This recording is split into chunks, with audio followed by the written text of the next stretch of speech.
चलिए अब कृपया यहाँ ध्यान देंगे, तो यहाँ पे प्लीज यहाँ ध्यान दें, वीडियो वाले बच्चे भी यहाँ ध्यान देंगे।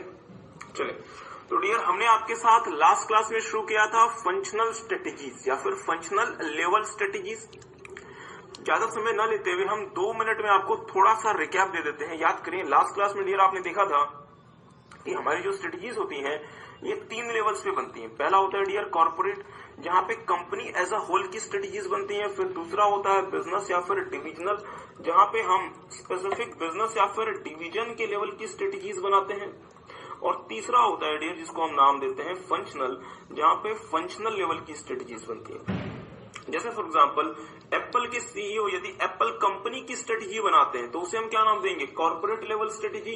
अगर एप्पल को अपनी स्ट्रेटेजीज इंप्लीमेंट करनी है, अचीव करनी है, तो आईफोन को, आईपैड को, मैकबुक को अपनी स्ट्रेटेजीज अचीव करनी पड़ेगी, मींस बिजनेस या फिर डिविजनल लेवल स्ट्रेटेजी। अगर आईफोन को अपनी स्ट्रेटेजी अचीव करनी है तो आईफोन को प्रॉपर तरीके से प्रोड्यूस करके सेल करना पड़ेगा, मार्केटिंग करनी पड़ेगी, एचआर देखना पड़ेगा, प्रोडक्शन देखना पड़ेगा, इन सारी की सारी चीजों को मैनेज करना पड़ेगा, मतलब functional level strategies. In short ने हमें डियर 6 प्रकार के फंक्शनल लेवल स्ट्रेटेजीज को पढ़ने को दिया है। क्या क्या? Marketing, finance, production. इसे नोट ना कर लें कृपया, ये सब कुछ आपकी किताब में मेंशन है। लॉजिस्टिक्स, और लॉजिस्टिक्स का बड़ा भाई supply chain management, research and development, और आखिरी में ह्यूमन रिसोर्स। लास्ट क्लास में डियर हमने आपके साथ मार्केटिंग स्ट्रेटेजीज को देखा था, और मार्केटिंग स्ट्रेटेजीज पे जाने से पहले हमने आपके साथ लास्ट क्लास में एक बहुत इंपॉर्टेंट टॉपिक देखा था कि हमें फंक्शनल लेवल स्ट्रेटेजीज क्यों बनानी चाहिए। मतलब यदि डियर हमारा ऑलरेडी हमने कॉर्पोरेट और बिजनेस लेवल पे स्ट्रेटेजीज बना दी, then why it is needed to make the functional level strategies. तो हमने आपके साथ 5 प्रमुख रीजंस देखे थे कि हमें फंक्शनल लेवल स्ट्रेटेजीज क्यों बनानी चाहिए, और वो 5 प्रमुख रीजंस क्या थे डियर। हमने आपको एक छोटा सा कीवर्ड दिया था। क्या हमने आपको कीवर्ड दिया था? Determining similar acts facilitates in bringing harmony. याद है किसी को? डिटरमाइनिंग, हाँ, similar acts facilitates in bringing harmony. Okay, तो हम इसको एक बार लिख देते हैं। कीवर्ड क्या था? Determine similar acts. मतलब सर जी अगर आप सिमिलर एक्ट्स को डिटरमाइन कर लेंगे तो आप फैसिलिटेट कर सकते हैं किस चीज में? Bring harmony. तो क्या क्या रीजंस थे डियर फंक्शनल लेवल स्ट्रेटेजीज के? पहला कि आपको फंक्शनल लेवल स्ट्रेटेजी डिटरमाइन करेगा फंक्शनल लेवल पे क्या करना है, means determine what is needed to be done at the functional level and provides a sense of direction to the functional staff. Similar situation occurring in different functional areas can be handled in the consistent manner. Acts as a basis for the controlling activities in different functional areas. Facilitates the implementation of corporate and business level strategy in the functional area. और finally dear brings harmony and coordination in the functional area. So देखिए कितनी आसानी से आपको ये बातें याद रहेगी अगर आपको सिर्फ एक छोटा सा कीवर्ड याद रहता है। क्या? Determine similar acts facilitates brings harmony. मतलब यदि आप सिमिलर एक्ट्स को डिटरमाइन कर लेंगे तो ये फैसिलिटेट करना है, तो ये फैसिलिटेट करता है हार्मोनी लेकर आने के लिए। मैं मानता हूं डियर आपको चाहे सारी बातें समझ आ जाए, बट आपको रिटेंशन भी आपके पास थोड़ी बहुत होनी चाहिए, और हम कोशिश ये करते हैं कि आपको पहले बातें समझाएं, फिर आपको वो चीजें रिटेन कैसे हो इसमें भी हम आपको थोड़ी सी हेल्प करते हैं। ओके, हमने आपके साथ डियर लास्ट क्लास में मार्केटिंग समझ लिया था। मार्केटिंग में हमने आपके साथ देखा था कि हमने कुल मिला के 6 क्वेश्चंस का आंसर देखते हैं हम मार्केटिंग में। क्या क्या क्वेश्चन? सबसे पहला, हमारे डिस्ट्रीब्यूशन चैनल्स क्या क्या होंगे, मींस हमारे डिस्ट्रीब्यूशन का नेटवर्क कैसा होगा। दूसरा, हम जो ऐड करेंगे उसका एक्सटेंट क्या होगा, उसका मोड क्या होगा, और हम अपना जो हम ऐड करेंगे उसका बजट क्या होगा। बिल्कुल सही बात है। इसके बाद हमें कंप्लीट वारंटी देनी है या हमें लिमिटेड वारंटी देनी है, हमें प्राइस में लीडर बनना है या हमें प्राइस में फॉलोअर बनना है, और आखिरी में डियर हमने आपके साथ देखा था कि हम किस बेसिस पे अपने सेल्स पीपल्स को कंपनसेट करेंगे। हम उन्हें फिक्स्ड कंपनसेशन देंगे, हम उन्हें फिक्स सैलरी देंगे, या हम उन्हें कमीशन बेसिस पे देंगे, या हम इन दोनों का कॉम्बिनेशन करेंगे। बहुत अच्छा। इसके बाद हमने आपके साथ देखा था dear marketing process. Marketing process में हमने देखा था मार्केटिंग प्रोसेस में 4 स्टेप्स इन्वॉल्व होते हैं। पहला, एनालाइज मार्केट अपॉर्चुनिटी। याद करें कहानी, एमजी कंपनी फ्रॉम चाइना, उसने भारत में मार्केट अपॉर्चुनिटीज को एनालाइज किया, फिर उसने क्या किया dear? Okay, select target market, फिर उसने अपने हिसाब से जो भी उसको जो बेस्ट सूटेड मार्केट था उसने सिलेक्ट कर लिया। उसने सिलेक्ट किया था 10 से लेकर 20 लाख वाली कार का मार्केट। आपने सर जी टारगेट मार्केट सेलेक्ट तो कर लिया, बट क्या आप उस टारगेट मार्केट में जो बायर है उससे आपको रिस्पांस चाहिए कि सर आप क्या बेचते हैं, किस प्राइस में बेचते हैं? हाँ, तो फिर हम क्या करेंगे? डियर, हम मार्केटिंग मिक्स डेवलप करेंगे। Develop marketing mix. और मार्केटिंग मिक्स क्या होते हैं? मार्केटिंग मिक्स होती है dear controllable marketing variables. Marketing mix is what? Controllable marketing variables, जिसकी मदद से मैं अपने टारगेट मार्केट में रिस्पांस लेकर आता हूं। और मेरे पास कंट्रोलेबल मार्केटिंग वेरिएबल्स क्या क्या है? सबसे पहला है सर जी मेरे पास प्रोडक्ट, प्रोडक्ट के बाद प्राइस, प्राइस के बाद प्लेस, और प्लेस के बाद प्रमोशन, और फोर्थ क्या था? Managing marketing efforts. तो ये हमारा मार्केटिंग प्रोसेस कहलाता है। फिर हमने आपके साथ मार्केटिंग मिक्स देखा था। प्रोडक्ट, प्रोडक्ट के बारे में सर जी कंपनी को 6 बातें पता होनी चाहिए, और हमने आपको एक छोटा सा कीवर्ड दिया था, याद करें। प्रोडक्ट में कंपनी को 6 बातें पता होनी चाहिए, और हमने आपको छोटा सा कीवर्ड दिया था, अटेंशन। अटेंशन उधर एसडीएम है, किसी को याद है? अटेंशन, अटेंशन उधर एसडीएम, और है हमारा साइलेंट था। अटेंशन किस चीज में? Attention, proper attention in product branding and packaging. दूसरा, proper attention in product warranty and after sale services. You, proper understanding of the product position in the market, कि सर जी आपका जो प्रोडक्ट है वो किस प्रकार का, इंडस्ट्रियल है या फिर वो प्रोडक्ट आपका फाइनल बायर्स के लिए है। दूसरा, वो प्रोडक्ट आपका असेंशियल है या वो प्रोडक्ट या वो आपका प्रोडक्ट कैसा है? हाँ बिल्कुल सही, लग्जरी। तीसरा, प्रोडक्ट हमारा ड्यूरेबल है या प्रोडक्ट हमारा पेरिसेबल नेचर का। तो हमें अपने प्रोडक्ट के पोजीशन के प्रॉपर तरीके से अंडरस्टैंडिंग होनी चाहिए। एस का मतलब क्या था? Selecting proper advertising tools to create a brand image of the product. D का मतलब क्या है? Differentiate the product from the competitors, कि आपको अपने कॉम्पिटिटर से प्रोडक्ट को डिफरेंशिएट करना पड़ेगा। और एम का मतलब क्या है? Proper management of the product portfolio by adding new products and removing failed products, मतलब जो नए प्रोडक्ट्स ऐड करें और जो प्रोडक्ट्स आपके पिट गए मार्केट से उसे वापस कर ले। तो डियर ये 6 क्वेश्चंस हमें प्रोडक्ट में जानने हैं, प्रोडक्ट के बारे में जानने हैं।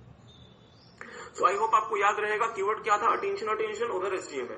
मैं डियर मानता हूं आपको सारी बातें समझ आ रही है क्लास में, बट थोड़ा सा आपके पास रिटेंशन की कैपेबिलिटी भी होनी चाहिए, क्योंकि एग्जाम में आपको थोड़ा सा भी अगर आपको ये चीजें, प्राइस के बारे में हमने देखा था कि आपको प्राइस के लिए बहुत ज्यादा प्रॉपर तरीके से कंसिडर करना चाहिए, और प्रॉपर तरीके से रिसर्च करने के बाद अपने प्रोडक्ट का प्राइस इंप्लीमेंट करना चाहिए।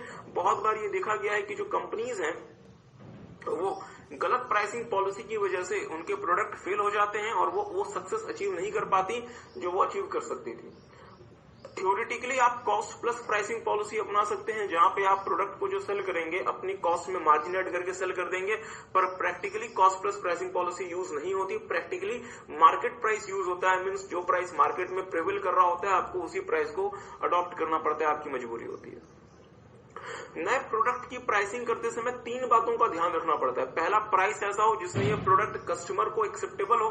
सर जी कस्टमर को फ्री में दे तो कस्टमर तो खुश हो जाएगा, लेकिन नहीं, हमें ये एक रीजनेबल मार्जिन भी प्रोड्यूस करके दे ओवर द कॉस्ट। और तीसरा, प्राइस ऐसा होना चाहिए जो हमें एक मार्केट शेयर डेवलप करके दे। The price should be such that it should give us a market share also. नए प्रोडक्ट की प्राइसिंग के हमारे पास 2 तरीके होते थे, एक का नाम था मार्केट स्कीमिंग और दूसरे का नाम था मार्केट पेनिट्रेशन। मार्केट स्कीमिंग करने के लिए 2 चीजें एसेंशियल है डियर। मार्केट स्कीमिंग क्या होता है? जहां पे आप हाई प्राइस चार्ज करते हैं अपने प्रोडक्ट के लिए। जैसे फॉर एग्जांपल एप्पल क्या करती है? आईफोन के साथ मार्केट स्कीमिंग करती है, आईपैड के साथ मार्केट स्कीमिंग करती है, अपने मैकबुक के साथ मार्केट स्कीमिंग करती है। पर सर जी मार्केट स्कीमिंग ऐसी नहीं हो जाती। 2 बातों का ध्यान रखना पड़ता है। पहला, आपका जो बायर है वो प्राइस इनसेंसिटिव होना चाहिए, मतलब बायर को थोड़े बहुत प्राइस इधर उधर से ज्यादा फर्क नहीं पड़े। और दूसरा, सबसे इंपॉर्टेंट, आपका जो प्रोडक्ट होना चाहिए डियर वो मार्केट में नया होना चाहिए। मतलब आप कोई पुराना प्रोडक्ट या जो प्रोडक्ट मार्केट में जनरली अवेलेबल है उसके थ्रू अगर आप ये सोचेंगे कि हम इसके लिए हाई प्राइस चार्ज कर दें, ये पॉसिबल नहीं है। अगर आपको मार्केट स्कीमिंग करनी है तो कुछ यूनिक लेकर आए। एप्पल ने डियर जब आईफोन मार्केट में इंट्रोड्यूस किया था तो वैसा कोई फोन दूर दूर तक अवेलेबल नहीं था। एप्पल जब आईपैड मार्केट में लेकर आया था तो ऐसा डिवाइस भी मार्केट में दूर दूर तक अवेलेबल नहीं था। मतलब ये जो प्रोडक्ट्स थे डियर उस समय मार्केट में यूनिक हुआ करते थे। आई होप आपको बात समझ आ रही है। तो सर जी हमने क्या देखा कि स्कीमिंग के लिए दो चीजें एसेंशियल है, पहला प्रोडक्ट हमारा यूनिक होना चाहिए और दूसरा मार्केट हमारा प्राइस इनसेंसिटिव होना चाहिए। So these are the two essential conditions of skimming pricing policy. बहुत अच्छा। दूसरा क्या था, मार्केट पेनिट्रेशन। पेनिट्रेशन में हम क्या करते हैं डियर, लो इंट्रोडक्टरी प्राइस रखते हैं मार्केट में। एक लो प्राइस की वजह से हम एक लार्ज मार्केट शेयर गेन कर लेते हैं। जैसे रिलायंस जियो ने क्या किया, मार्केट को पेनिट्रेट किया था। पेनिट्रेशन का फायदा ये रहता है कि मुझे बहुत बड़ा मार्केट शेयर मिल जाता है। एक क्वेश्चन जो इंस्टीट्यूट ने पूछा था, क्वेश्चन क्या पूछा था कि एक आइसक्रीम वाली कंपनी ने, जैसे कि आपने लास्ट क्लास में किया था क्वेश्चन, बहुत कम प्राइसेस रखे, तो वो कौन सी प्राइसिंग पॉलिसी अपना रहा है, बहुत कम प्राइस रखना मतलब मार्केट पेनिट्रेशन कर रहा है, it is doing market penetration. बहुत अच्छा। Then we have seen place. Place के बारे में डियर हमें दो प्रमुख सवालों का जवाब देना पड़ता है। पहला, हाँ, ओनरशिप ऑफ द गुड्स कैसे ट्रांसफर होगा टू दी बायर, बहुत सही। और दूसरा बिल्कुल सही, प्लेस जहां पे हम अपने प्रोडक्ट को मैन्युफैक्चर करते हैं और जहां पे हम अपने प्रोडक्ट को सेल करते हैं वहां हम उसे मूव कैसे करेंगे, means how to move the product from the place of manufacture to the place of sales. आखिरी में प्रमोशन। प्रमोशन करने के डियर हमारे पास चार तरीके होते थे, क्या क्या, पर्सनल सेलिंग, ठीक बात है, एडवर्टाइजिंग, पब्लिसिटी और आखिरी में सेल्स प्रमोशन। बहुत अच्छा, ध्यान दीजिएगा, हर वो काम जो पर्सनल सेलिंग, एडवर्टाइजिंग या फिर पब्लिसिटी में कवर नहीं हो सकता वो कहां कवर होगा, सेल्स प्रमोशन में कवर होगा। यदि मैं मान लीजिए मैं ट्रेड फेयर में जाके एक स्टॉल बुक कर लेता हूं तो मैं क्या कर रहा हूं, मैं सेल्स प्रमोशन कर रहा हूं। मैं यदि अपने प्रोडक्ट में डिस्काउंट देता हूं, मैं यदि अपने प्रोडक्ट में रिबेट देता हूं, एक्सचेंज ऑफर लेकर आता हूं, इंस्टॉलमेंट लेकर आता हूं, इंटरेस्ट फ्री लोन ईएमआई देना शुरू कर देता हूं, all these are part of sales promotion. I hope आपको बात समझ आई। लास्ट क्लास में हमने देख लिया था, बहुत अच्छा। अब हम डियर आपके साथ मूव करेंगे दूसरी स्ट्रेटेजी की तरफ जिसका नाम है फाइनेंशियल स्ट्रेटेजी, और हम आपको इसको आपकी रजिस्टर में लिखवाएंगे। तो आप लोग अपना मतलब हेडिंग बनाएंगे फाइनेंशियल स्ट्रेटेजी। फाइनेंशियल स्ट्रेटेजी थोड़ा सा ध्यान देंगे डियर, जो फाइनेंस होता है वो किसी भी कंपनी का डियर लाइफ ब्लड होता है। मतलब कोई भी कंपनी फाइनेंस के बेसिस पे काम करती है, फाइनेंस से रन होती है। और अगर आपको कंपनी को यदि एक्सपेंड करना है, नए एरियाज में जाना है, नए आउटलेट्स ओपन करने हैं, तो आपको हर चीजों के लिए, अगर आपको नई फैक्ट्री लगानी है, नया प्रोडक्ट ही इंट्रोड्यूस करना है मार्केट में, आपको इसके लिए फाइनेंस की रिक्वायरमेंट होती है। Finance is one of the most crucial aspect of any business. क्या इस बात से एग्री करेंगे? हाँ सर। तो अगर फाइनेंस हमारे लिए डियर इतना कीमती रिसोर्स है तो क्या हमें इस फाइनेंस को एडहॉक तरीके से, मतलब जैसे मेरी मर्जी में आए वैसे मैनेज करना चाहिए, या मुझे इस फाइनेंस को बहुत बेहतर तरीके से मैनेज करना चाहिए? सर जी बट ऑब्वियस सी बात है, आपको इस फाइनेंस को बहुत बेहतर तरीके से मैनेज करना चाहिए।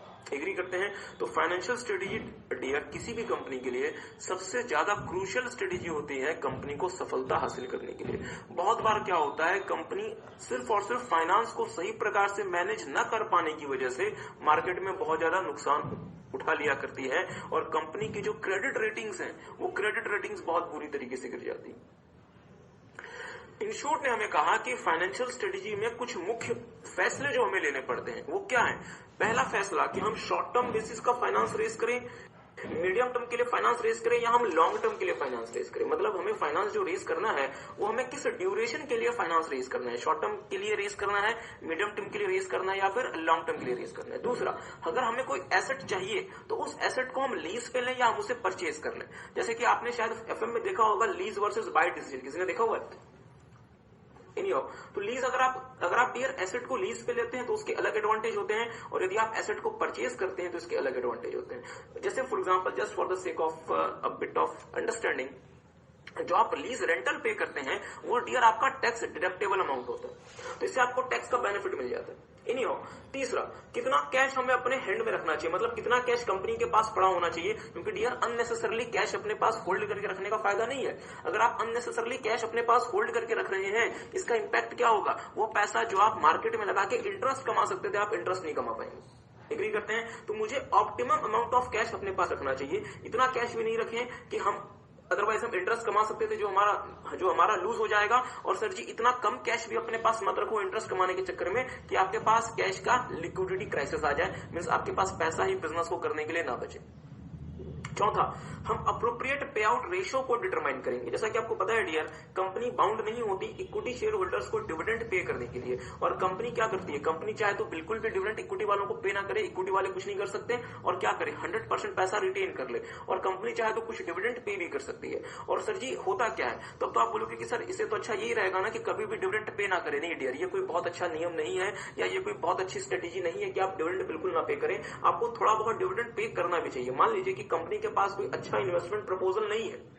आप सारे बच्चों ने एक्सपेंशन डिसीजन ऑलरेडी एफएम में मतलब एसएम में हमारे साथ देखा हुआ है कि हम एक्सपेंड कर सकते हैं, हम मर्जर एक्विजिशन कर सकते हैं।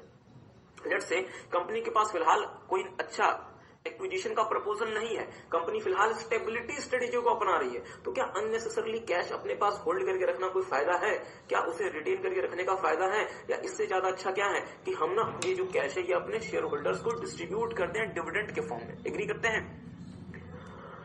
हाँ, बहुत अच्छा बहुत अच्छा। इन्होंने कहा सर हम आज के समय बायबैक भी कर लेते हैं। बहुत अच्छा कहना आपका डियर। आज के समय डियर बहुत सारी कंपनीज डिविडेंड कम पे करके शेयर्स जो उनके पास कैश अवेलेबल होता है उससे वो स्टॉक बायबैक कर लिया करती हैं। स्टॉक बायबैक का भी कंपनी को बहुत सारे एडवांटेजेस होते हैं। वो क्या एडवांटेजेस होते हैं फिलहाल हम आपके साथ नहीं देख पाएंगे, ये बातें आपको बहुत डिटेल में समझ आएंगे सीए फाइनल के एसएफएम में, स्ट्रेटेजिक फाइनेंशियल मैनेजमेंट में। और वहां पे इवन मैं तो शायद आपको देखेंगे डियर। आपको पता है कि अगर आपको बिजनेस करना है तो आपको पैसा चाहिए, इससे तो इनकार नहीं करेंगे। हाँ सर, हमें अगर बिजनेस करना है तो हमें पैसा चाहिए। पैसे को लेकर आने का डियर दो मेन सोर्स होता है, एक होता है इक्विटी और एक होता है डेट। इक्विटी का मतलब होता है कि आप इक्विटी शेयर होल्डर्स के थ्रू पैसा लेके आएंगे। इक्विटी शेयर होल्डर्स के साथ या इक्विटी कैपिटल के साथ कंपनी को जो सबसे बड़ा एडवांटेज होता है, पहला एडवांटेज ये होता है कि आपको इक्विटी शेयर होल्डर्स को कोई भी रिटर्न नहीं देना पड़ता। मतलब आपको कोई उन्हें डिविडेंड पे नहीं करना पड़ता, आपकी मर्जी है आप डिविडेंड देना चाहें ना देना चाहें। दूसरा, इक्विटी कैपिटल आपका इररिडीमेबल होता है। इक्विटी कैपिटल कभी भी रिडीम नहीं करना पड़ता जब तक आप अपना बिजनेस कर रहे हैं। हाँ, जिस दिन आपने अपना बिजनेस लिक्विडेट कर दिया उस दिन आप इक्विटी को रीपे करेंगे, बट सबसे आखिरी प्रायोरिटी आप इक्विटी वालों को देते हैं। मतलब सबसे पहले डेट पे कर दो, जो भी बाकी खर्चे हैं वो दे दो, लास्ट में अगर कुछ बच गया तो वो इक्विटी वालों को दे दो। ये हमारा मैकेनिज्म होता है, ये हमारा सिस्टम होता है। तो सर जी इक्विटी से कंपनी को बहुत सारे एडवांटेज होते हैं। पहला कि हमको कोई भी फिक्स्ड अमाउंट उन्हें पे नहीं करना पड़ता। आप चाहे डिविडेंड दें चाहे डिविडेंड ना दें, कोई आपको बाउंडेशन नहीं है। आप चाहे तो कितने सालों तक इक्विटी को डिविडेंड दें ही ना। आपको जान के हैरानी होगी डियर, माइक्रोसॉफ्ट कंपनी ने जब पहली बार अपने शेयर होल्डर्स को डिविडेंड देने का अनाउंस किया था तो मार्केट में हलचल मच गई थी कि माइक्रोसॉफ्ट को ये क्या हो गया और वो क्यों शेयर होल्डर्स को डिविडेंड दे रही है। क्योंकि शेयर होल्डर क्या चाहता है कि भाई आप हमें डिविडेंड मत दो, उस पैसे को आप फर्दर ग्रोथ में लगाओ। ठीक बात। On the other hand dear, आपका जो डेट कैपिटल होता है उसमें आपको फिक्स्ड ऑब्लिगेशंस होती है। मतलब आपको फिक्स्ड इंटरेस्ट देना पड़ता है और एक समय के बाद आपको उसे रीपे करना पड़ता है। तो सर जी अगर मैं बहुत सारा डेट यदि अपने कैपिटल स्ट्रक्चर में लेकर आ गया, मुझे डेट को रीपे तो करना पड़ेगा। भले मेरी अर्निंग कैसी भी हो, भले मेरा परफॉर्मेंस कैसा भी हो, भले मैं कैसा भी काम कर रहा हूं, उससे कोई मतलब नहीं है, आपको डेट को पे करना ही पड़ेगा। और इसकी वजह से डियर मेरा एक टर्म होती है लीवरेज। अब लीवरेज क्या होती है आप डिटेल में समझेंगे अपने फाइनेंशियल मैनेजमेंट में, हम आपको नहीं समझा पाएंगे। लीवरेज आपका बढ़ जाता है फाइनेंशियल नेचर का। मीन्स हमारा जो अगर डेट हमारा हाई होगा तो हमारा फाइनेंशियल लीवरेज कंपनी में बढ़ जाएगा। मीन्स एक तरह से फाइनेंशियल रिस्क हमारे लिए बढ़ जाएगा क्योंकि डेट हमारी फिक्स्ड कॉस्ट कैपिटल होती है। तो सर जी तब तो फिर इक्विटी बहुत अच्छा है क्योंकि इक्विटी में कोई फिक्स्ड ऑब्लिगेशन नहीं है। बट डियर इक्विटी का एक ड्रॉबैक होता है। सर जी वो ड्रॉबैक क्या होता है, अगर आप बहुत ज्यादा इक्विटी इशू कर देंगे तो आपके जो एग्जिस्टिंग शेयर होल्डर्स हैं डियर उनका इंटरेस्ट डाइल्यूट हो जाएगा। हम आपको 2 मिनट में छोटा सा एग्जांपल मतलब समझा देते हैं, इनमें हम ज्यादा समय तो नहीं लगा रहे। मान लीजिए डियर कंपनी ने 1 lakh equity share at the rate of 100 market से इशू किया और कंपनी को कितना मिल गया, प्लस 100 लाख रुपए। मीन्स 1 लाख इक्विटी शेयर 100 रुपए के रेट से इशू करने के बाद कंपनी के पास 100 लाख रुपए आ गए। मैं कंपनी का शेयर होल्डर हूं।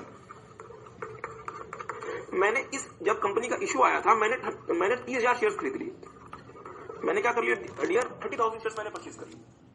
तो मुझे चाहिए ताकि कंपनी अपने स्ट्रेटेजीज को सही प्रकार से इंप्लीमेंट कर सके। तो फिर इसका मतलब ये हुआ कि डियर कंपनी अपनी स्ट्रेटेजी के हिसाब से अपने लिए एक कैपिटल स्ट्रक्चर बनाएगी और उस कैपिटल स्ट्रक्चर में कितना डेट लेना है, कितना इक्विटी लेना है, कंपनी अकॉर्डिंगली उसे प्लान कर सकती है। सो आई होप आपको बात समझ आई। तो हमने आपके साथ पहला पॉइंट क्या देखा डियर, एक्वायरिंग नीडेड कैपिटल या फिर sources of capital. Okay, second लिखेंगे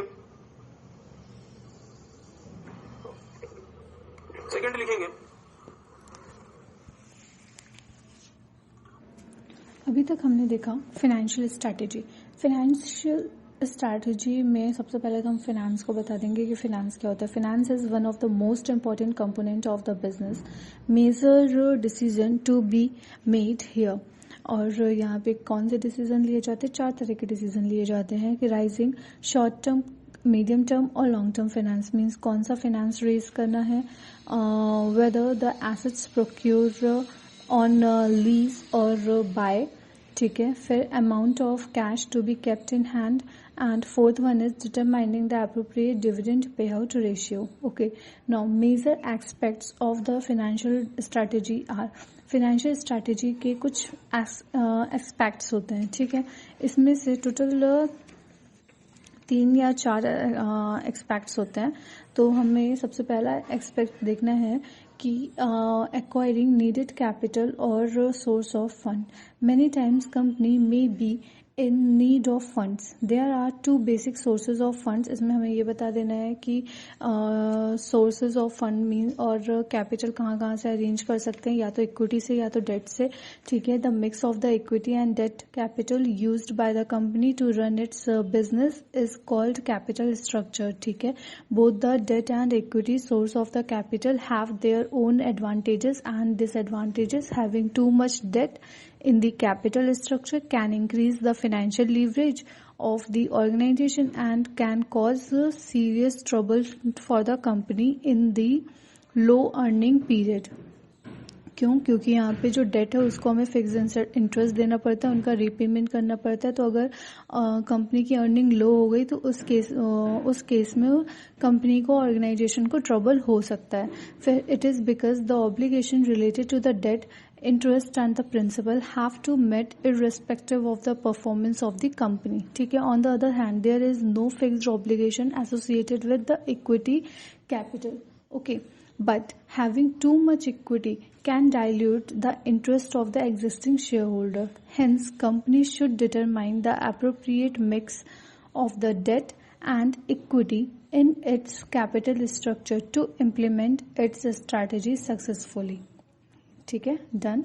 यहाँ पे हमने पहला मेजर एक्सपेक्ट्स देखा, that is source of fund और acquiring needed capital. Second expects है हमारा projected financial statement.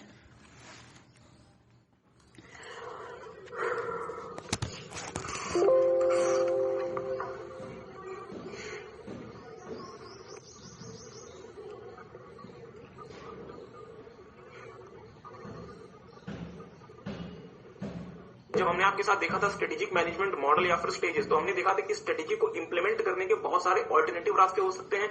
Let's say Renault company को, अभी रेनॉल्ट का मार्केट शेयर 5% है, और यदि रेनॉल्ट को अपना मार्केट शेयर 5 से बढ़ा के 25% करना है, तो डियर ये 20% जो आपको ग्रोथ करनी है, इसको अचीव करने के तो बहुत सारे रास्ते हो सकते हैं.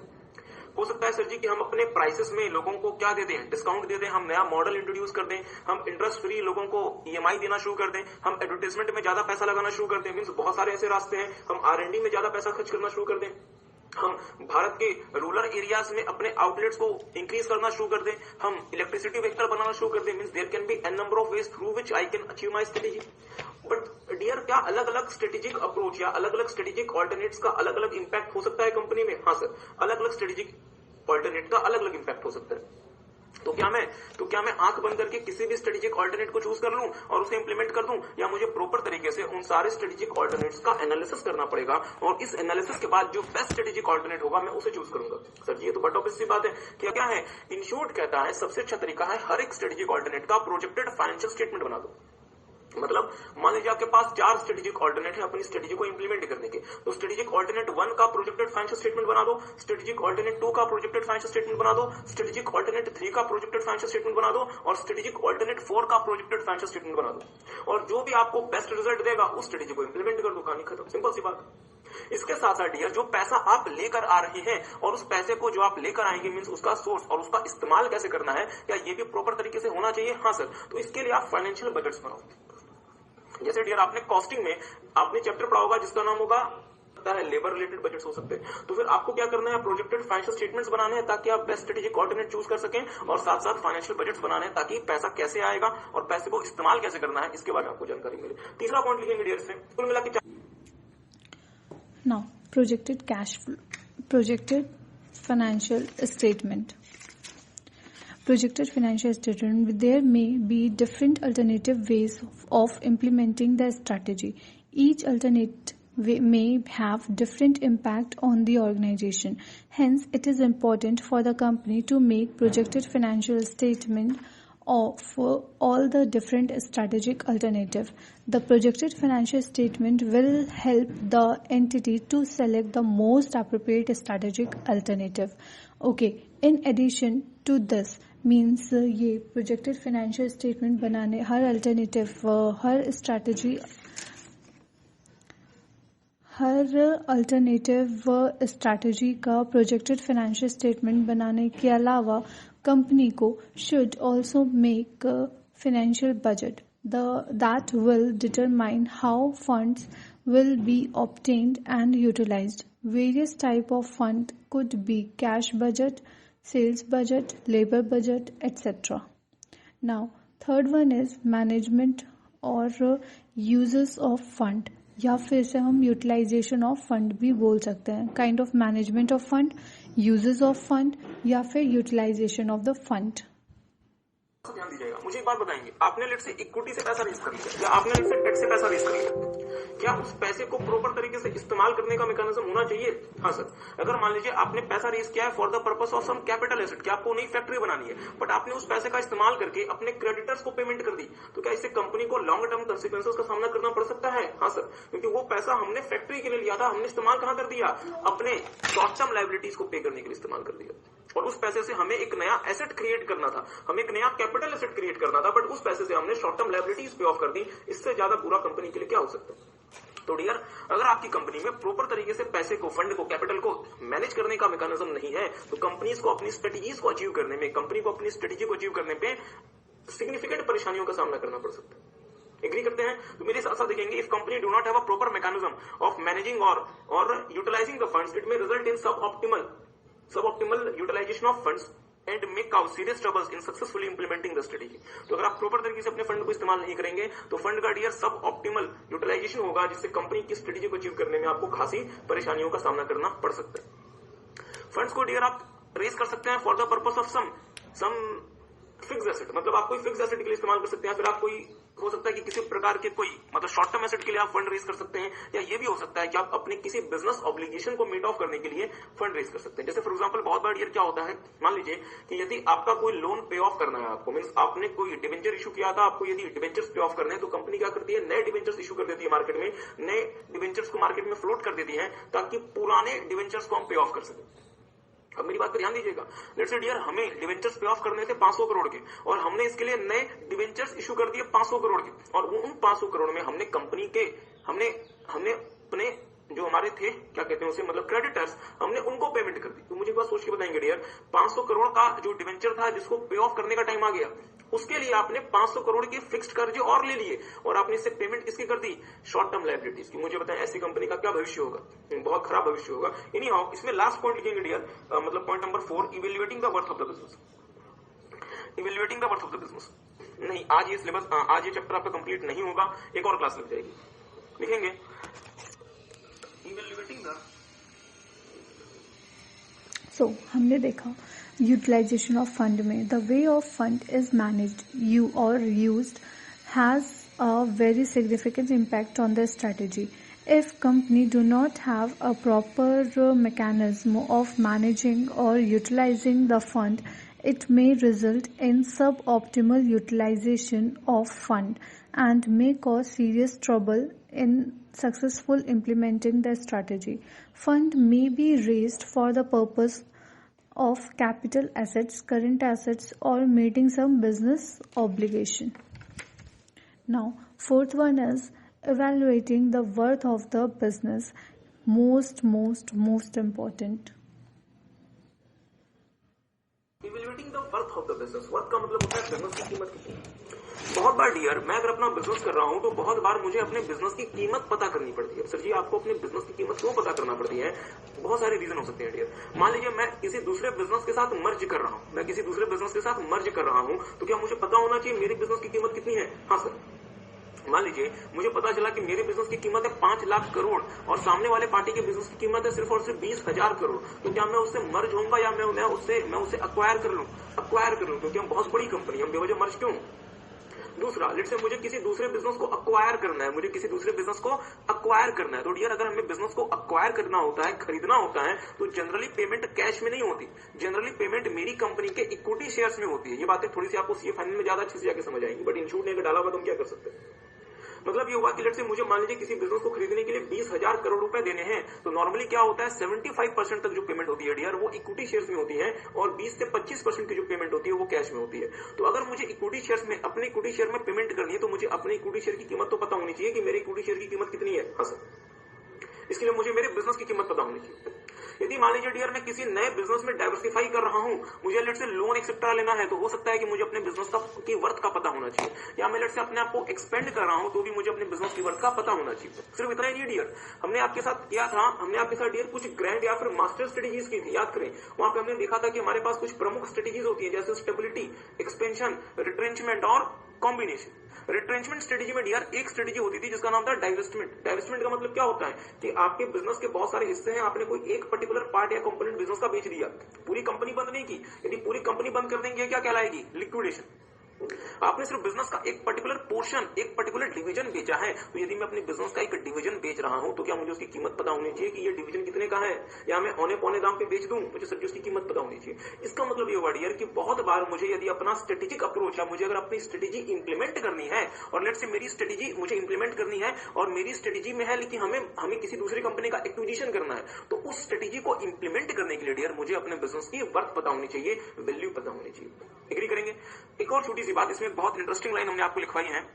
वैल्यूएशन जो होता है डियर बिजनेस का, वो आर्ट होता है, वो साइंस नहीं होता। ध्यान दीजिएगा, वैल्यूएशन बिजनेस का जो वैल्यूएशन होता है डियर, वो आर्ट होता है और वो साइंस नहीं होता। मेरी बात पे ध्यान दीजिए dear, there is something called art and there is something called science. Science का मतलब होता है कि हमेशा एक प्रकार का इनपुट एक ही प्रकार का आउटपुट देगा, रिजल्ट में वेरिएशन नहीं आएगा। मतलब इंसान जो है वो ऑक्सीजन ही लेगा और इंसान जो है वो CO2 ही, मतलब एनवायरमेंट को वापस देगा।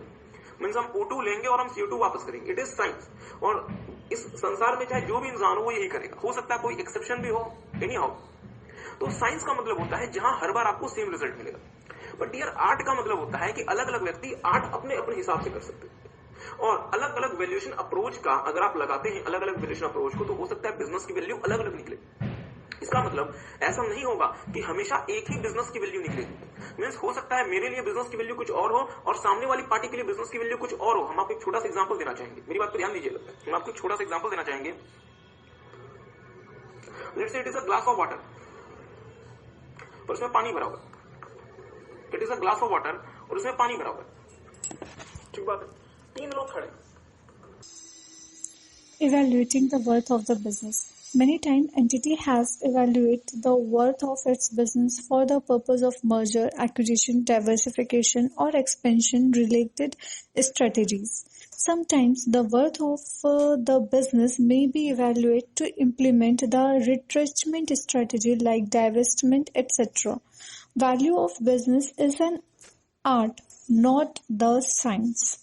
And different valuation approach may be give a different value of the business. There are many approaches for the valuation of business which can be grouped into 3 major heads. First one is net worth or stockholder equity approach. Second one is profit approach, and third one is market approach. Let's see one by one. First approach is net worth or stockholder equity approach. The first approach of determining the worth of the business या value of the business is net worth or stockholders equity approach.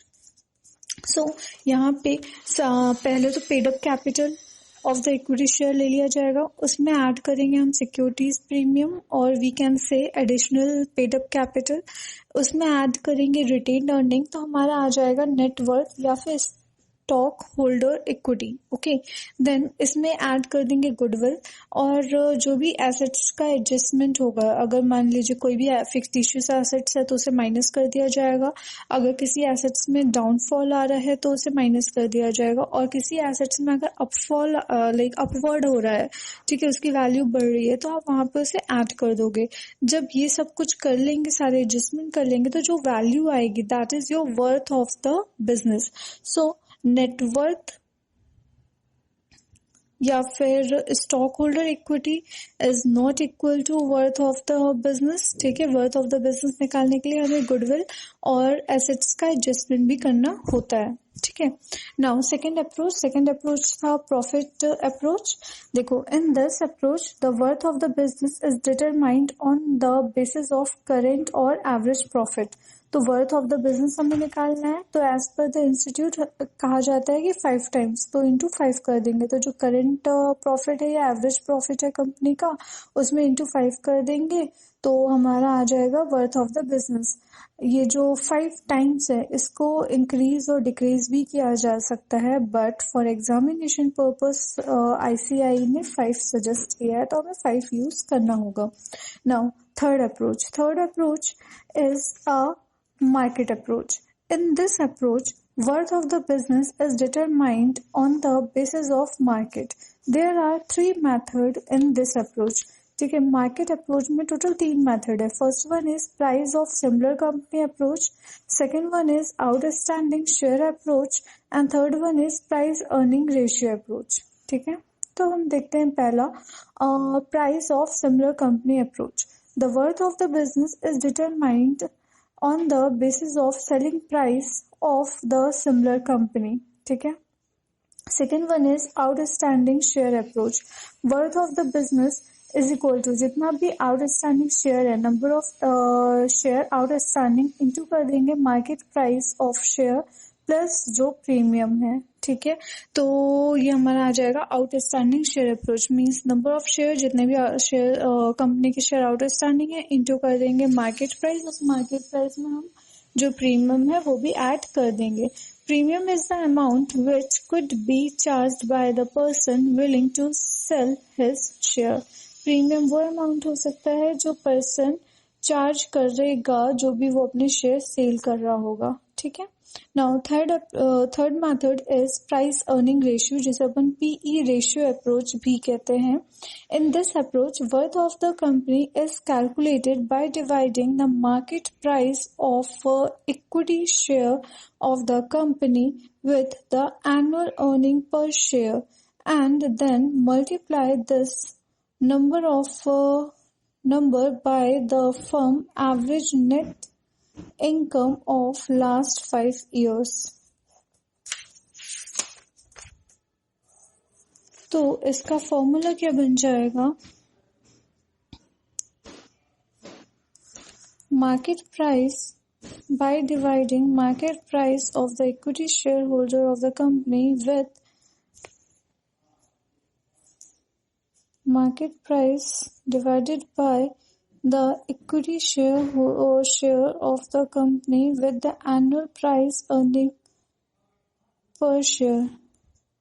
Market price divided by price earning per share that is EPS, ठीक है, into and multiply this number by the firm average net or average net income, into किया जाएगा average net income of last 5 year.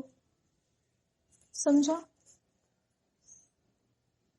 तो PE approach में कैसे निकलेगा? PE approach में हम प्राइस कैसे निकालेंगे, वर्थ कैसे निकालेंगे बिजनेस की? मार्केट प्राइस डिवाइड कर देंगे उसको अर्निंग पर शेयर से डिवाइड कर दिया, फिर उसको इनटू कर देंगे average net income of last 5 years से। ठीक है,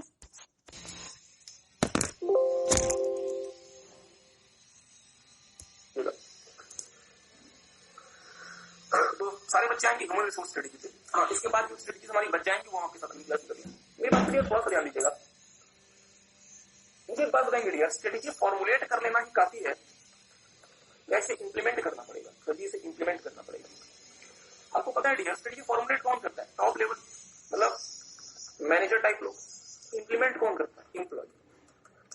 तो सर जी क्या मैनेजर एम्प्लॉय नहीं होता? मैनेजर भी एम्प्लॉय होता है, बट वो कंपनी के मैनेजमेंट से डील करता है, प्लानिंग से डील करता है। और एम्प्लॉय का मतलब वो एम्प्लॉय जो कि इंप्लीमेंटेशन या एग्जीक्यूशन से डील करता है। मुझे बात सोच के बताएंगे, मेरी कंपनी में यदि मुझे स्ट्रेटेजी का इंप्लीमेंटेशन कराना है तो मेरे पास कॉम्पिटेंट एम्प्लॉय होना चाहिए, काबिल एम्प्लॉय होना चाहिए, या नालायक एम्प्लॉय से काम चल जाएगा? सर जी आपके पास कॉम्पिटेंट एम्प्लॉय होना चाहिए।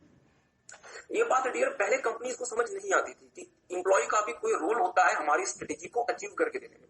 बट जैसे जैसे डियर मार्केट में कंपटीशन बढ़ रहा है, वैसे वैसे कंपनीज ने समझा कि सर जी एम्प्लॉय बहुत बड़ा रोल प्ले करता है कंपनी की सक्सेस में और कंपनी के फेलियर में। आपको जान के हैरानी होगी, जब फेसबुक ने डियर इंस्टाग्राम को खरीदा था $1 बिलियन, मतलब 6500 करोड़ में, तो इंस्टाग्राम में सिर्फ 13 एम्प्लॉयज काम करते थे। मतलब 13 लोगों, मतलब सिर्फ और सिर्फ 13 एम्प्लॉयज ने मिलकर $1 बिलियन का इंस्टाग्राम बना दिया था।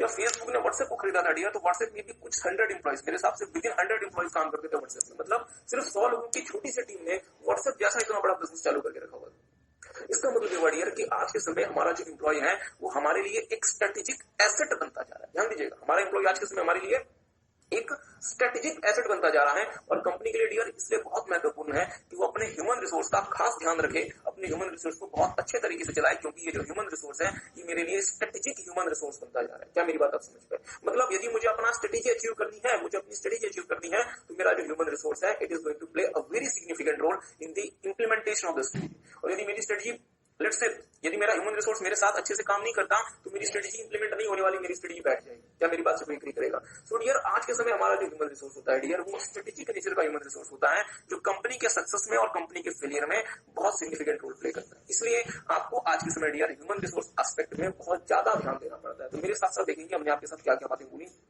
लिखना कुछ नहीं है, everything is there in the book. देखेंगे, A well-designed strategic management system can fail if insufficient attention is given to the human resource। मतलब आप जितने अच्छे तरीके से स्ट्रेटेजी को फॉर्मुलेट कर लें, डिजाइन कर लें, क्राफ्ट कर लें, कोई फर्क नहीं पड़ता, अगर आपका ह्यूमन रिसोर्स नालायक है, सब कुछ आपका फेल हो जाएगा। In today's highly competitive environment, it is very important for the organisation to have skilled, capable and competent workforce. इस इतनी ज्यादा कॉम्पिटिटिव दुनिया में डियर वही कंपनी सर्वाइव कर सकती है जिनका वर्कफोर्स स्किल्ड हो, जिसका वर्कफोर्स कैपेबल हो और कॉम्पिटेंट हो। मतलब वर्कफोर्स हमारे लिए एसेट बने, ना कि हमारे ऊपर लाइबिलिटी बन के बैठ जाए। आगे देखिएगा, hence in growing number of organizations human resource are now viewed as a great source of competitive advantage। so dear मैं चाहूंगा कि आप इस लाइन को अंडरलाइन मतलब हाईलाइट कर लें फॉर द कंपनी। मतलब इसलिए डियर आज के समय बहुत सारी कंपनीज को ये बात रियलाइज होने लगी, समझ आने लगी कि यदि आपको अपने कॉम्पिटिटर के मुकाबले एक कॉम्पिटिटिव एडवांटेज चाहिए, तो इस कॉम्पिटिटिव एडवांटेज में आपका जो ह्यूमन रिसोर्स है वो आपको बहुत ज्यादा मदद कर सकता है। मुझे सोच के बताया ना डियर, गूगल क्यों इतना आगे चला गया? क्योंकि सर जी गूगल का ह्यूमन रिसोर्स बहुत ज्यादा कैपेबल है, बहुत ज्यादा स्ट्रॉन्ग है। मुझे सोच के बताएं, गूगल के 100 बड़े इंजीनियर्स गूगल छोड़ देते हैं तो क्या एक नई गूगल नहीं खड़ी हो जाएगी? हाँ सर, एक नई गूगल खड़ी हो जाएगी। माइक्रोसॉफ्ट के 100 टॉप के इंजीनियर्स माइक्रोसॉफ्ट छोड़ देंगे तो वो एक नई माइक्रोसॉफ्ट बना देंगे। इसलिए डियर हमने क्या देखा कि हमारे पास अगर हमें अपने कॉम्पिटिटर के मुकाबले कॉम्पिटिटिव एडवांटेज चाहिए तो हमें बहुत ज्यादा कैपेबल, काबिल और लायक वर्कफोर्स लेकर आनी पड़ेगी। ऐसा वर्कफोर्स हम लेकर नहीं आ जाए तो हमारे ऊपर सरदर्द बन जाए, हमारे लिए वो कोई एडवांटेज देने वाला होना चाहिए। ओके, मैं आपको एक और छोटा सा चलने का लगे, छोटा सा एग्जाम्पल और देखेंगे डियर, BMW की जो गाड़ियां होती है वो अपनी इंजीनियरिंग के लिए जानी जाती है। और आपको जान के हैरानी होगी कि BMW में, और थोड़ा सा दुख भी हो सकता है कि BMW में यदि आप एज अ इंजीनियर जाते हैं, इंजीनियर की बात कर रहा हूँ, सीए की बात नहीं कर रहा, तो वहां स्टार्टिंग पैकेज ही डियर 50 लाख से शुरू होता है। मतलब BMW जो इंजीनियर्स को हायर करती है तो स्टार्टिंग पैकेज डियर वो 50 लाख से वो शुरू करती है। ओके, एक और छोटे लगे हाथ एक और एग्जाम्पल। अभी कुछ समय पहले डियर BMW ने एक ऐसी कार बनाई जिसके इंजन से बिल्कुल भी नॉइज नहीं आता था, 100% नॉइजलेस, 100%। मतलब इंजन से जरा सा भी नॉइज नहीं आता था।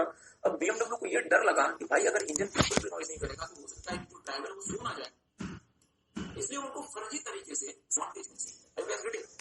और ऑन दी अदर एंड आप कार देख ले जो भारत में किसी मारुति देख ले, लेकिन नॉइज। ओके, एनी हाउ ध्यान दीजिएगा, क्वेश्चन आता है डियर एग्जाम में कि मेरे एम्प्लॉय की कॉम्पिटेंसी और परफॉर्मेंस को हम कैसे बेहतर बना सकते हैं। हमने देखा कि यदि आपका एम्प्लॉय कॉम्पिटेंट होगा और यदि आपका एम्प्लॉय ज्यादा अच्छे से काम करेगा तो वो आपके लिए कॉम्पिटिटिव एडवांटेज बनेगा। मैंने कहा बिल्कुल बनेगा। सब तो सवाल बनता है नहीं कि मैं अपने एम्प्लॉय की कॉम्पिटेंसी और परफॉर्मेंस को इंप्रूव कैसे कर सकता हूँ।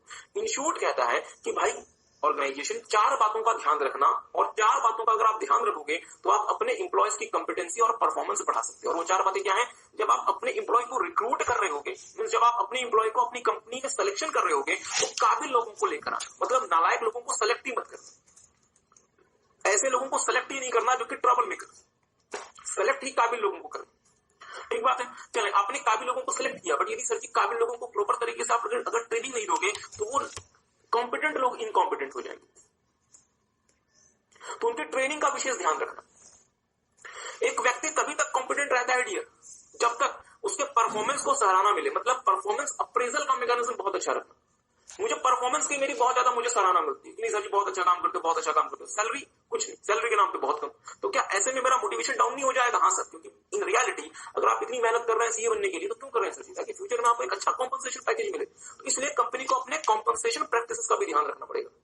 तो हमने क्या देखा डियर, यदि अपने अगर कोई कंपनी अपने एम्प्लॉयज की कंपिटेंसी और परफॉर्मेंस को इंप्रूव करना चाहती है, बढ़ाना चाहती है, तो वो कंपनी 4 बातों का ध्यान रखे। पहला, रिक्रूटमेंट और अपने एम्प्लॉयज के सिलेक्शन के दौरान अच्छे लोगों को सिलेक्ट करें।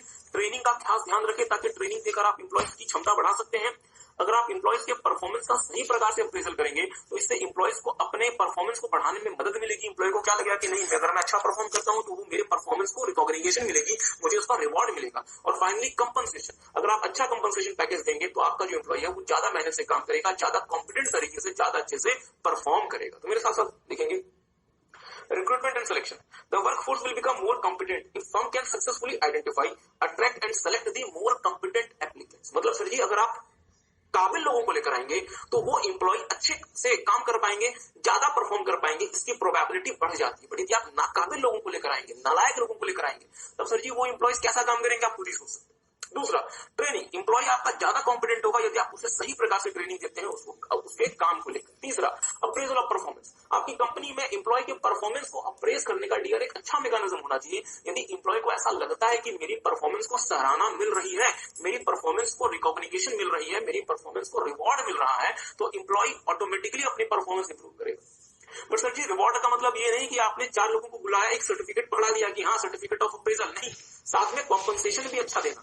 A firm can increase the competency of its workforce by offering salary packages that are more attractive than those of the competitors. मतलब अपने कॉम्पिटिटर्स के मुकाबले अपने एम्प्लॉय को डियर ज्यादा अच्छा पैकेज दो, ज्यादा अच्छी सैलरी दो, ज्यादा अच्छी तरीके से उन्हें आप मॉनिटरी और नॉन मॉनिटरी रूप से रिवॉर्ड करो। आपका employee dear but of this बात है, वो ज्यादा अच्छे से परफॉर्म कर सकता है। सो टेक सम टाइम, एक बार देखेंगे कि एम्प्लॉय के परफॉर्मेंस और एम्प्लॉय की कॉम्पिटेंसी को आप कैसे बढ़ा सकते हैं। जब आप रिक्रूटमेंट और सिलेक्शन के दौरान बहुत ज्यादा अच्छे लोगों को आप मतलब सेलेक्ट करके लाएंगे, आप उन्हें प्रॉपर तरीके से क्या देंगे, आप उन्हें प्रॉपर तरीके से डियर ट्रेनिंग देंगे कि वो अपना काम सही प्रकार से कर पाए। आप उनके परफॉर्मेंस का प्रॉपर तरीके से अप्रेजल करेंगे ताकि उनको अपने परफॉर्मेंस को बूस्ट करने में हेल्प मिले। और फाइनली आप उन्हें बेहतर तरीके से कंपनसेशन देंगे, अपने कॉम्पिटिटर से ज्यादा अट्रैक्टिव अगर आप उन्हें पे करेंगे कंपनसेशन तो उनको मदद मिलेगी, उनको खुशी होगी, वो मोटिवेट होंगे अपनी परफॉर्मेंस को इंक्रीज करने के लिए। किसी को बात समझ आई? सो टेक सम टाइम, एक बार से देखेंगे।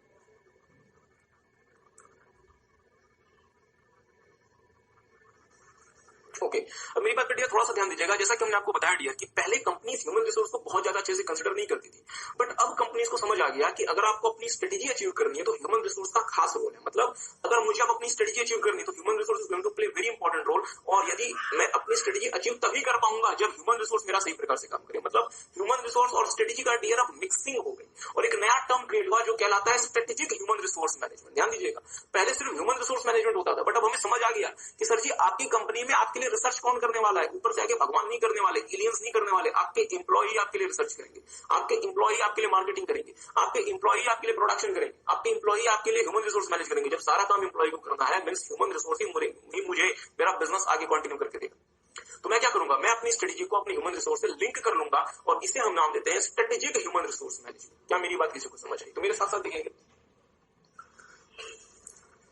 Dear strategic human resource management may be defined as linking of human resource management with the strategic goals and objectives to improve business performance and develop organizational culture that promotes innovation and flexibility। मतलब थोड़ा सा ज्यादा बड़ा हो गया।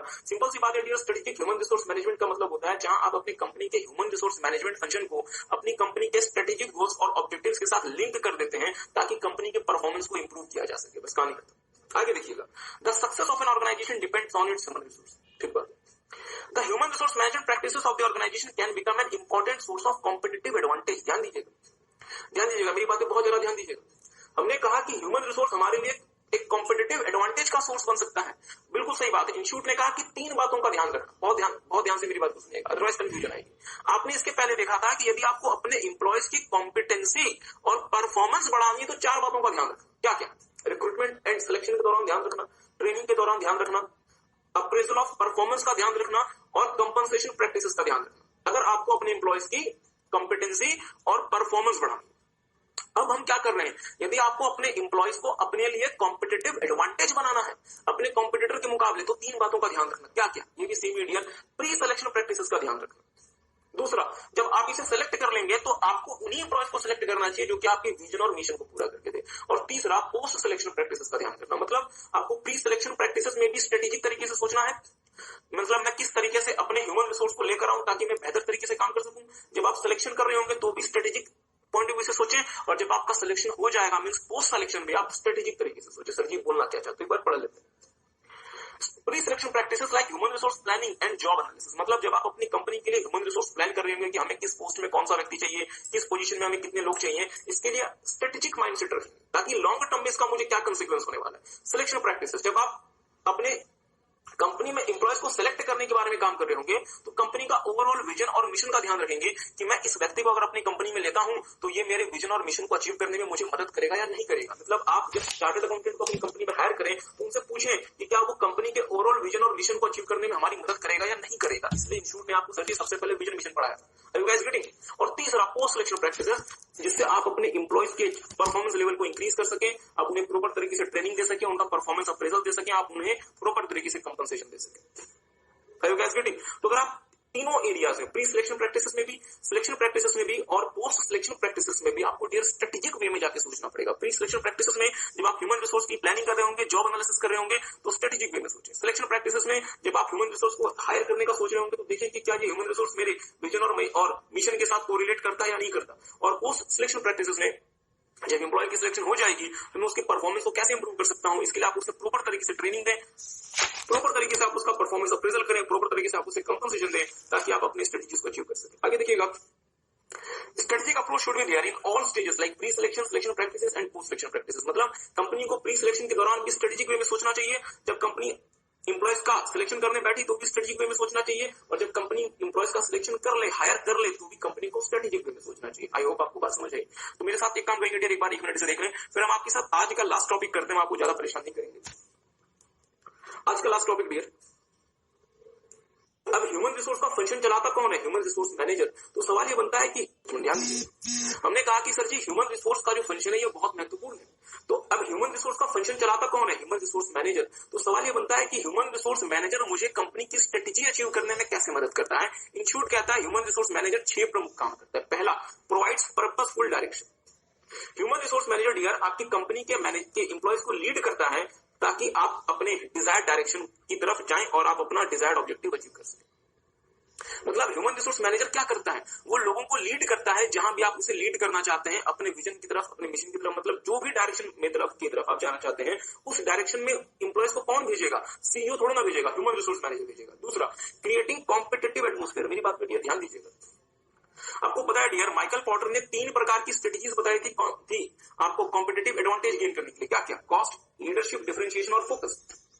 और इन तीनों strategies को इंप्लीमेंट करने के लिए आपका वर्कफोर्स बहुत कॉम्पिटेंट होना चाहिए। और आपका वर्कफोर्स कब कॉम्पिटेंट होगा? जब आपका ह्यूमन रिसोर्स मैनेजर सही प्रकार से एक कॉम्पिटिटिव एटमॉस्फेयर क्रिएट करेगा ताकि कंपनी को कॉम्पिटिटिव एडवांटेज मिले। कंफ्यूज बिल्कुल नहीं। कॉम्पिटिटिव एटमॉस्फेयर का मतलब हुआ कि कंपनी में एम्प्लॉयज के बीच में कंपटीशन होगी, ज्यादा बेहतर कौन परफॉर्म कर सकता है। और यदि मेरे एम्प्लॉयज के बीच में कंपटीशन हो गया कि ज्यादा बेहतर कौन परफॉर्म करेगा, और यदि हर एक एम्प्लॉय अपने काम को बहुत अच्छे से करने लगेगा तो कंपनी को डियर कॉम्पिटिटिव एडवांटेज मिलेगा। और कंपनी जो है वो बहुत आसानी से कॉस्ट, लीडरशिप, डिफरेंशिएशन और फोकस जैसी स्ट्रेटेजी इंप्लीमेंट कर सकती है। क्या किसी को बात समझ आई? आगे मेरी बात देखिएगा। आपको पता है डियर कि हमारे वर्कफोर्स में अलग अलग बैकग्राउंड के, अलग अलग सोच वाले, अलग अलग रेसेस के और अलग अलग कल्चर के वर्कफोर्स हो सकते हैं। हम ये तो नियम नहीं बना सकते कि हमारी कंपनी में सिर्फ और सिर्फ एशियन लोगों को नौकरी मिलेगी या हमारी कंपनी में सिर्फ और सिर्फ अफ्रीकन लोगों को नौकरी मिलेगी। हो सकता है आपकी कंपनी में कोई एशियन भी हो, कोई अफ्रीकन भी हो, कोई अमेरिकन भी हो, और हो सकता है डियर की कोई एलियन भी हो। ठीक बात है। तो सर जी इतना ज्यादा जब मेरे वर्कफोर्स में क्या है, डाइवर्जन है, तो इस डाइवर्जन वाले वर्कफोर्स को सही प्रकार से मैनेज करने के लिए हमें क्या चाहिए, ह्यूमन रिसोर्स मैनेजर चाहिए। तो इस चीज को देखेंगे, in the modern organisation management of diverse workforce is of great challenge. Managing the diverse workforce is one of the main objective of HR manager. जैसे फॉर एग्जाम्पल डियर, एप्पल की subsidiary है Apple China, Apple की subsidiary है Apple India. तो sir जी Apple India में क्या Indians को नौकरी मिलेगी, या एप्पल इंडिया में भी आप अमेरिकन को लेके आएंगे? सर जी इंडियंस को नौकरी मिलेगी, एप्पल चाइना में चाइनीज को नौकरी मिलेगी। तो इसका मतलब क्या हुआ कि इंडियंस भी चाइनीज भी एप्पल ग्रुप का तो पार्ट बन गए ना। अब एप्पल ग्रुप के ह्यूमन रिसोर्स मैनेजर को इंडियंस को भी मैनेज करना है, चाइनीज को भी मैनेज करना है, अफ्रीकन को भी मैनेज करना है। मतलब हमारी वर्कफोर्स का डियर डाइवर्जन हो गया, और इस इतना ज्यादा जो हमारा वर्कफोर्स डाइवर्ट हो चुका है, इसको सही प्रकार से मैनेज करने के लिए हमारा ह्यूमन रिसोर्स मैनेजर काम करेगा। चौथा, एम्पावरमेंट ऑफ ह्यूमन रिसोर्स। ध्यान दीजिएगा डियर, यदि मेरा वर्कफोर्स एम्पावर्ड है, स्किल्ड है, नॉलेजेबल है, तो ये कंपनी के लिए ट्रू एसेट होता है। और मेरे वर्कफोर्स को एम्पावर करने का काम कौन करेगा? सीईओ आके नहीं करेंगे, ह्यूमन रिसोर्स मैनेजर करेगा। HR manager plays a very crucial role of empowering the workforce. Empowered workforce is true asset of the organisation. पांचवां, बिल्डिंग कोर कंपिटेंसी। बहुत ध्यान से मेरी बात को सुनिएगा डियर, हमने आपके साथ डिटेल में समझा है कोर कंपिटेंसी क्या होती है, कंपिटिटिव एडवांटेज क्या होता है। कोर कंपिटेंसी वो कंपिटेंसी होती है जो हमारी यूनिक स्ट्रेंथ होती है, जो कि बाकियों के पास नहीं होती। जैसे फॉर एग्जांपल टोयोटा ये कहता है कि हमारी बिल्ड क्वालिटी हमारी कोर कंपिटेंसी है। जैसे हमने आपको बीएमडब्ल्यू का एग्जांपल दिया, बीएमडब्ल्यू की गाड़ियों की इंजीनियरिंग बीएमडब्ल्यू की कोर कंपिटेंसी है। ये कंपिटेंसी वो कंपिटेंसी होती है जो बाकियों द्वारा शेयर नहीं की जाती। तो सर जी कोर कंपिटेंसी क्या भगवान आपको आगे देके चला जाता है? नहीं, हमारा ह्यूमन रिसोर्स मैनेजर डेवलप करता है। देखेंगे, HR manager has great role to play in developing core competency in the firm. A core competency is a unique strength of the organization which may not be shared by others. जो बाकियों के पास नहीं है, जो हमारे competitor के पास नहीं है। और सर जी कोर कंपिटेंसी कहाँ कहाँ हो सकती है? वो हमारी यूनिक मैन्युफैक्चरिंग कैपेबिलिटी हो सकती है, वो हमारी यूनिक टेक्नोलॉजिकल कैपेबिलिटी हो सकती है। मतलब हम पूरे इंडस्ट्री में सबसे अच्छे तरीके से मैन्युफैक्चर कर सकते हैं, हमारी मैन्युफैक्चरिंग की बिल्ड क्वालिटी पूरी इंडस्ट्री में बेस्ट है। हम जो टेक्नोलॉजी इस्तेमाल करते हैं हमारा कॉम्पिटिटर दूर दूर तक वो नहीं कर सकता। मीन्स ये हमारी core competency. Proper utilization of core competency helps entity to generate competitive advantage in the marketplace. अगर आप अपनी core competencies को इस्तेमाल करते हैं डियर, तो आपको आपके कॉम्पिटिटर के मुकाबले एक एडवांटेज मिलता है, जिससे आप कॉम्पिटिटिव एडवांटेज का नाम देते हैं। और आखिरी में ह्यूमन रिसोर्स मैनेजर डियर बहुत इंपॉर्टेंट रोल प्ले करता है in the development of work ethics and culture. मतलब लोगों को, अपने एम्प्लॉयज को डियर वो वर्क के बारे में, वो वर्क एथिक्स के बारे में जागरूक करता है और अपनी कंपनी में एक कामकाजी कल्चर को डेवलप करता है। मतलब एक ऐसा कल्चर जहां पे काम से भागा नहीं जाता, जहां पे काम को बर्डन नहीं समझा जाता। सॉरी टू से, अगर आप भारत देश के सरकारी ऑफिस में जाते हैं, सरकारी अस्पताल में जाते हैं, तो वहां पे वर्क कल्चर नहीं है डियर, वहां पे काम से भागने का कल्चर होता है। It's very sad. इन यहाँ पिछले कुछ समय में सिचुएशन इंप्रूव हुई है, मीन्स ये हुआ कि यहाँ पे वर्क कल्चर नहीं है। पर सर जी प्राइवेट कंपनी ये थोड़ा ना बर्दाश्त कर सकती है, वो तो चले सरकारी पैसा है, वो जो हो जाए बर्बाद हो जाए, हमें क्या लेना देना। पर डियर हमें तो प्राइवेट कंपनी चलानी है जिसमें पैसा लिमिटेड होता है। इसलिए कंपनी के वर्क कल्चर को और कंपनी में वर्क एथिक्स को प्रमोट करने का और उसे डेवलप करने के लिए ह्यूमन रिसोर्स मैनेजर बहुत सिग्निफिकेंट रोल प्ले करता है। टेक सम टाइम, एक बार इसे देख लें। इसे याद रखने के लिए हम आपको एक कीवर्ड बताते हैं।